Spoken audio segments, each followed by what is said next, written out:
জামায়াত আমিরের সফর নিয়ে আরো জানতে হবিগঞ্জ থেকে সরাসরি যোগ দিচ্ছেন সহকর্মী শফিকুল ইসলাম সবুজ। সবুজ, নির্বাচনী প্রচার তার যে বেড়ে ওঠা তার রাজনৈতিক কার্যক্রম হবিগঞ্জ থেকে আসলে এই দিনের কার্যসূচি শুরু করবেন। এখন এই মুহূর্তে আমরা রয়েছি হবিগঞ্জে যে নিউ ফিল্ড নামে যে মাঠ রয়েছে সেই নিউ ফিল্ড মাঠে। তো এই নিউ ফিল্ড মাঠে যে সূচি সেই সূচি অনুযায়ী সকাল 10টার সময় ঢাকা থেকে এই মাঠে আসার কথা রয়েছে জামায়াত আমির ডাক্তার। আমার একান্ত এই ভুবনের সঙ্গী হয়ে থাকে শুধু স্টেলা।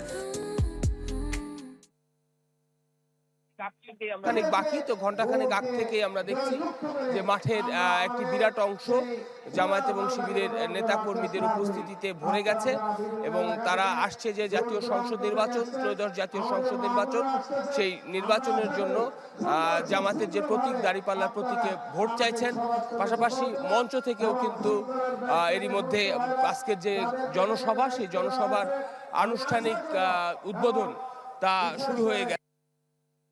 কেন্দ্রের বিভিন্ন পর্যায়ের নেতারা যারা এখানে বিভিন্ন পর্যায়ে বক্তব্য দিচ্ছেন, সকাল 10টার দিকে এই নিউজ মাঠে এসে জামায়াতের আমির ডাক্তার শফিকুর রহমান উপস্থিত হবেন।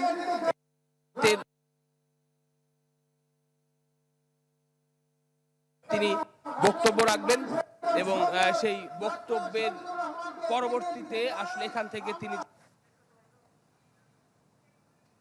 বাউরা থেকে তার পরবর্তীতে বিকেল নাগাদ